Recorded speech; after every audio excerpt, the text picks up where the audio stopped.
ત્યારે ઘેર ઘેર કેન્સરના પેશન્ટના બધા રોગો એટલા બધા વધી રહ્યા છે ને કે આનો મેન કારણ આપણે જોવા જઈએ ને તો એના મૂળમાં જઈએ તો સૌથી મોટો પ્રશ્ન આવે કે કેમિકલ વાળો ખોરાક. અમે હમણાં છેલ્લા ટાઈમમાં લગભગ 71 લોકોને આવા કિચન ગાર્ડન બનાવી આપ્યા. એમાંનું એક દિયોદરની બાજુમાં સુરાણા કરીને ગામ છે. બરાબર. એ ગામની સ્કૂલની અંદર કિચન ગાર્ડન બનાવ્યું સાહેબ. અને આ મોડેલમાં તમે જોઈ શકો છો કે 25 થી વધારે પાકો 20 બાય 30 ફૂટની જગ્યામાં ખેડૂત લઈ રહ્યા છે. આ મોડેલ ઊભું કરવું હોય કોઈ પણ ખેડૂત મિત્રને, બરાબર, તો ઓછામાં ઓછા 1000 રૂપિયાની અંદર બધું કમ્પ્લીટ થઈ જાય. મારા કોન્સેપ્ટ દ્વારા લાખો લોકોનો મેસેજ જાય અને લોકો પોતાના ઘરે આવું કરે. હું કોઈ પ્રોડક્ટ વેચવાની વાત કરતો નથી. હા, ના છૂટકે ક્યાંય ન મળે તો અમારો કોન્ટેક્ટ કરવો.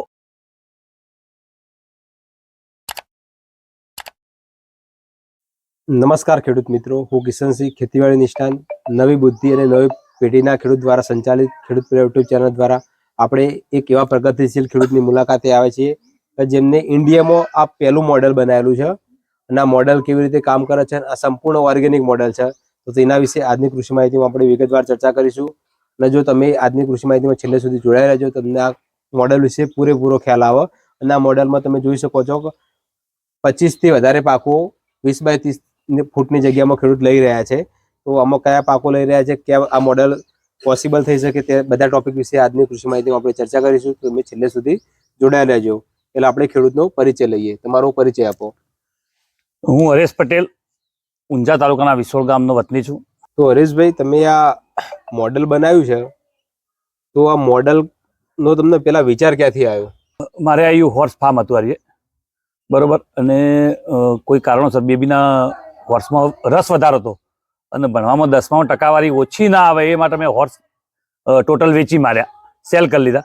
અને પછી મારી પાસે આ જગ્યા પડી હતી તો સ્ટાર્ટઅપમાં ડુંગળી મેં એમને આપણે ઘરે લાયા હોય ખાવા અને ઉગી ગઈ.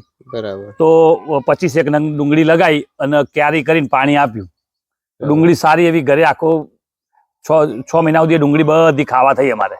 બરાબર. બસ એ હેતુથી પછી મને વિચાર આવ્યો, લાવો આપણે અવારનવાર શાકભાજી બધી ક્યાંક ના ક્યાંક કરતા રહીએ. અને થોડી કરતા કરતા આજે 2 વર્ષ પૂર્ણ થયા છે.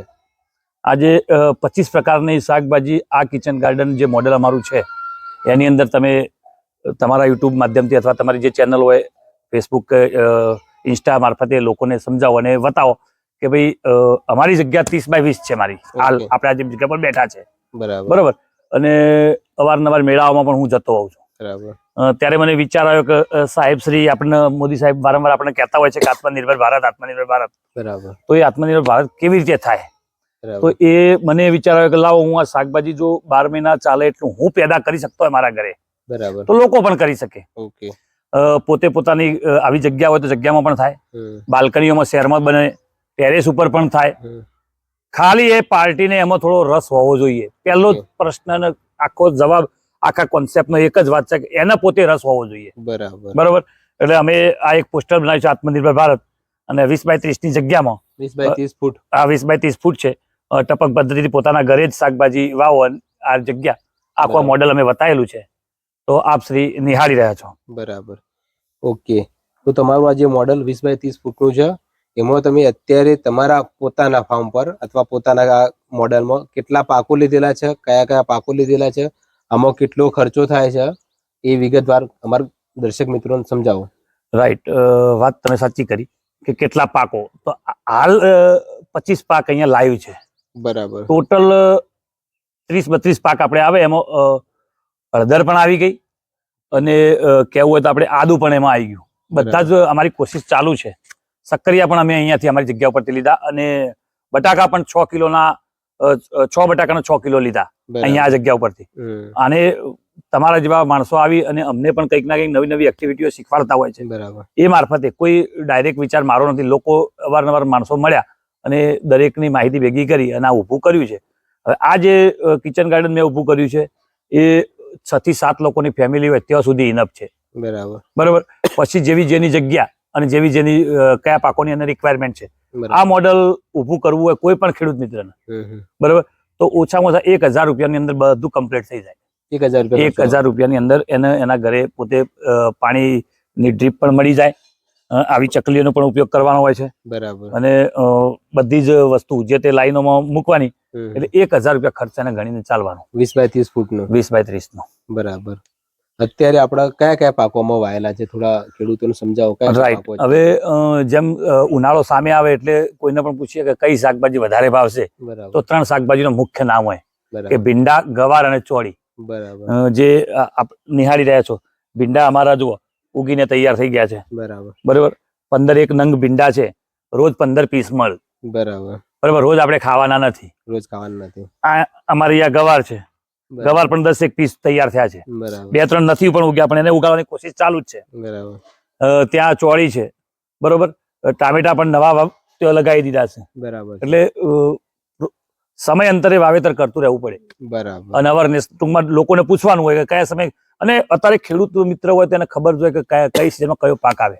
બરાબર. કિશનજી, અમારા આ ફાર્મની અંદર તમને એક જ વાત કરું કે લોકો હજી ટેટીને તરબૂચ વાવવાની કોશિશ કરી, અમારે અહીંયા વેલા પડવા માંડ્યા. ઓહો, હું જોયું શરૂઆતમાં કે નાના નાના ફળ પણ લાગી ગયા છે. બરોબર. એટલે ચાલુ રાખવું પડે કંઈક ના કંઈક. બરાબર. ઓકે. તો આ કોન્સેપ્ટ તમે લઈને ચાલ્યા છો, તો તમારો ભવિષ્યનો ટાર્ગેટ શું છે આના વિશે? ભવિષ્યનો ટાર્ગેટ એટલે એક જ વાત છે કે દરેક જે તે ખેતી પેદા કરતું હોય, શાકભાજી પેદા કરતું હોય, અત્યારે આ જમીન ખાતરવાળી થઈ ગઈ છે. બરાબર. ખેડૂત ન ચાહે તો પણ એને ખાતર ના નાખે, જો ના નાખે તો એનું ઉત્પાદન ઘટી જાય છે. બરાબર. બરોબર. એટલે આ મોંઘવારી સામે લડવા માટે ખેડૂત મજબૂર છે. બરાબર. બરોબર. પણ હું એવું કહેવા માંગુ છું કે મારા કોન્સેપ્ટ દ્વારા લાખો લોકોનો મેસેજ જાય અને લોકો પોતાના ઘરે આવું કરે.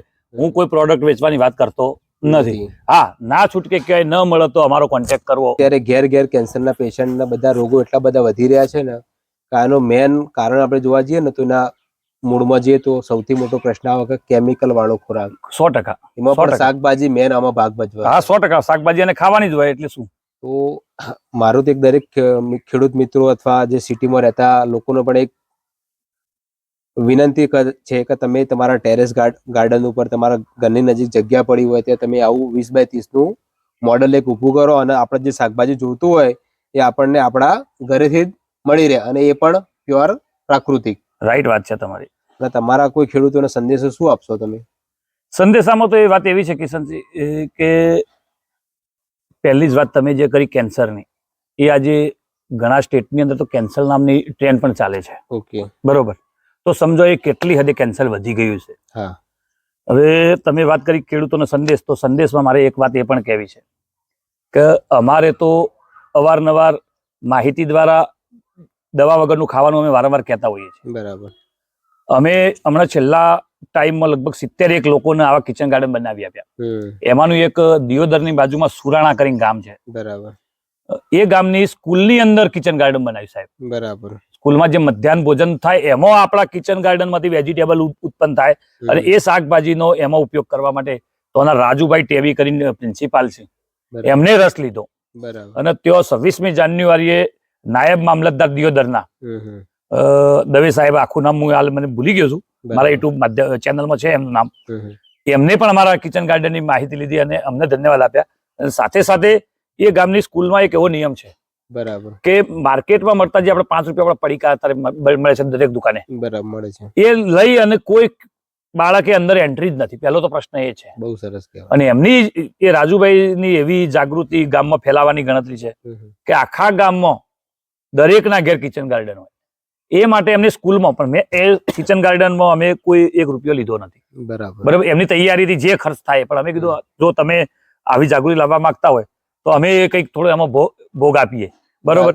તો એમાં અમે ભાગરૂપે અમારી કિચન ગાર્ડનની જે પાઇપો લાગતી તે ફ્રી ઓફ લગાવી સુરાણા ગામ. બરાબર. હવે ટૂંક જ સમયમાં અમારા યુટ્યુબ ચેનલ ઉપર છે જ વિડીયો મહિપતસિંહ બાપુના ફાઉન્ડેશનનો. બરાબર. ત્યાં પણ અમે 1.5 વીઘામાં કિચન ગાર્ડન ફ્રી ઓફ બનાવી આપ્યા નથી. ઓકે. મહિપતસિંહ સાહેબના તો અમે જ્યાં એટલે અમને 3 ફાઉન્ડેશનની મુલાકાત કરાવી. એક તો એમનું છે બાળકોનું જે ભણાવવાનું છે, બીજા નંબરમાં વૃદ્ધાશ્રમ છે, બરાબર, અને ત્રીજા નંબરમાં છે ત્રીજું એક છે એને કહેવાય આપણે દિવ્યાંગ ટેકો. એટલે એમાં દિવ્યાંગ લોકો રાખતા હોય છે. બરાબર. ત્યાં પણ અમારે કિચન ગાર્ડન બનાવે છે. એટલે હું પોતે મારી જાતને ધન્યતા અનુભવું છું કે આવી જગ્યાએ મને મોકો મળ્યો છે કિચન ગાર્ડન બનાવવાનો. અને આપ શ્રી કિશનભાઈ, તમારે પણ ક્યાંક ના ક્યાંક લોકોને આવો સંદેશો આપતા રહેજો ચોક્કસ. એટલી જ તમારી પાસેથી અભ્યર્થના. ઓકે. તો દર્શક મિત્રો, ખૂબ સરસ માહિતી આપી હરેશભાઈએ આપણને. તો ભવિષ્યમાં આપણે જો આ રોગો સામે ટકવું હશે ને તો આવા નાના નાના કોન્સેપ્ટ આપણે અપનાવવા પડશે. આપણા ટેરેસ ગાર્ડન છે, આપણા ઘરની બાજુમાં જે જગ્યા પડી રહી છે તેવા નાના નાના કિચન ગાર્ડન બનાવીને આપણા જાતે કેમિકલ ફ્રી અનાજ ખાઈશું અને આપણે આવનારી પેઢીને કંઈક આપવું હશે ને તો જ આપણે આમને રોગમુક્ત જીવન આપી 100% શકશું. 100% વાત જો આ કરશું તો આપણો પરિવાર પણ સુખી થશે અને આવનારી પેઢી પણ આપણા હેલ્ધી રહેશે. તો એ સાથે તમારે કોઈ પણ આવી કિચન ગાર્ડન બનાવવું હોય તો હરેશભાઈનો કોન્ટેક્ટ નંબર આપેલો છે. એ કોન્ટેક્ટ પર તમે ફોન કરજો, તમને ત્યાં બનાવી આપશે. આભાર. જય જવાન, જય કિસાન.